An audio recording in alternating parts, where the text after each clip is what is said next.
Dan yang lain suka bubur tidak di. Aduh. Bakso berdiri, mie ayam duduk. Bakso, yang lain mie ayam. Yes. Gunung berdiri, pantai duduk. Gunung dong. Yang suka gunung berdiri, yang suka pantai duduk. Bernyanyi berdiri, berjoget duduk.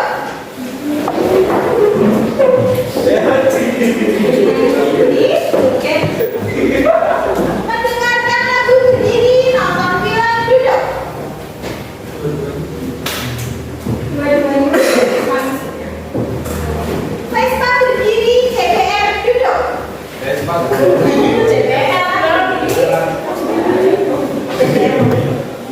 Pop berdiri, dangdut duduk.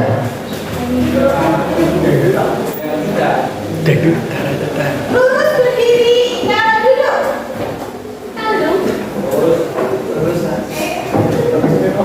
Putih berdiri, sawo matang duduk. Makan jauh aku diri. Kita berdiri, main game duduk. Kita berdiri, game duduk. Laki-laki berdiri, perempuan duduk. Kita berdiri.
Kemudian ada identitas yang begitu saja kita dapatkan dari lahir, tetapi juga ada identitas-identitas yang bisa kita bangun, kita ciptakan, dan kita ada identitas yang kita anggap sangat penting.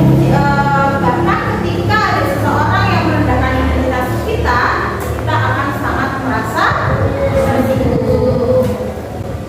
Bagaimana caranya agar kita bisa memaksimalkan identitas kita?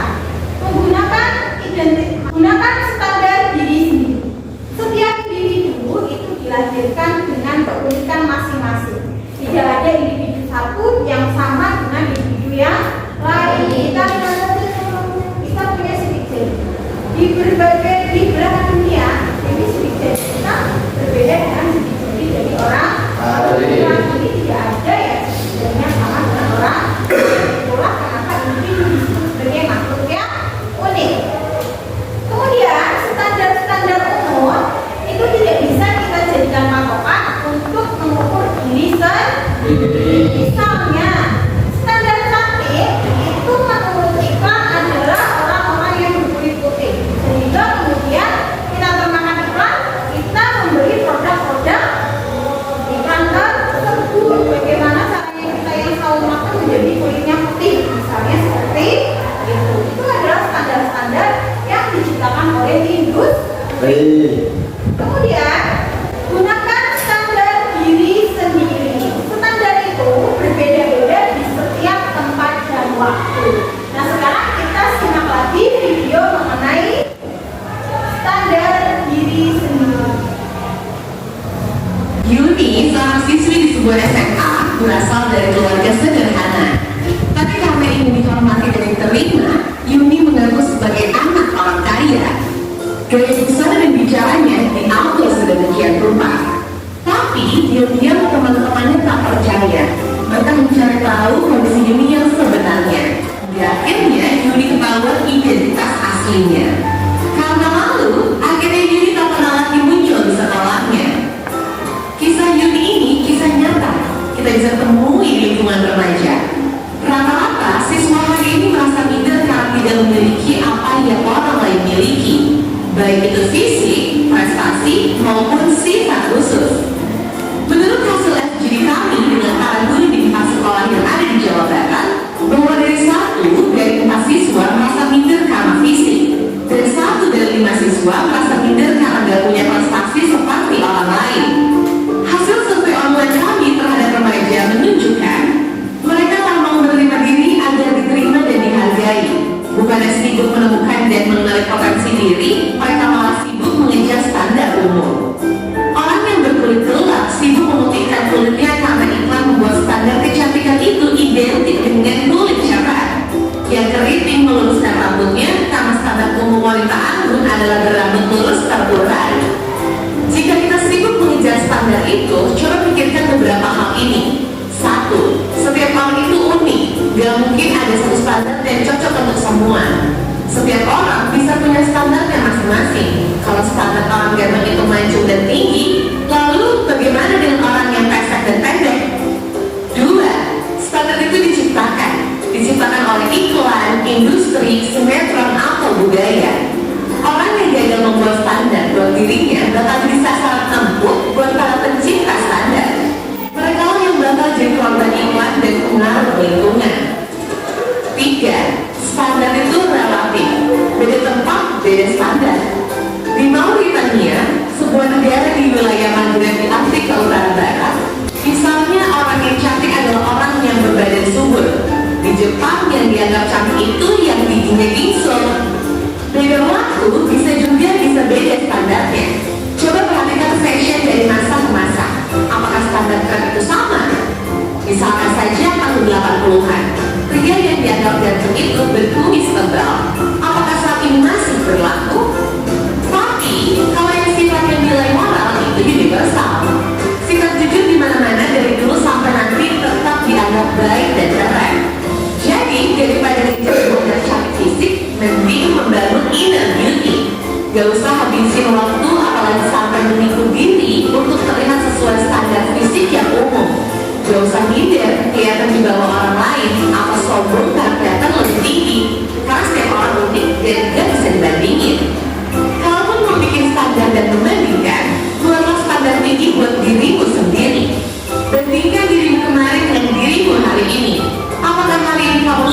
dari kemarin.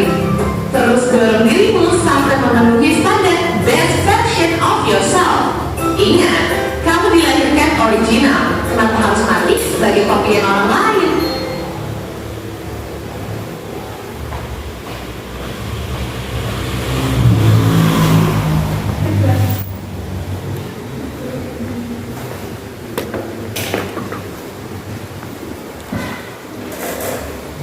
Bagaimana videonya?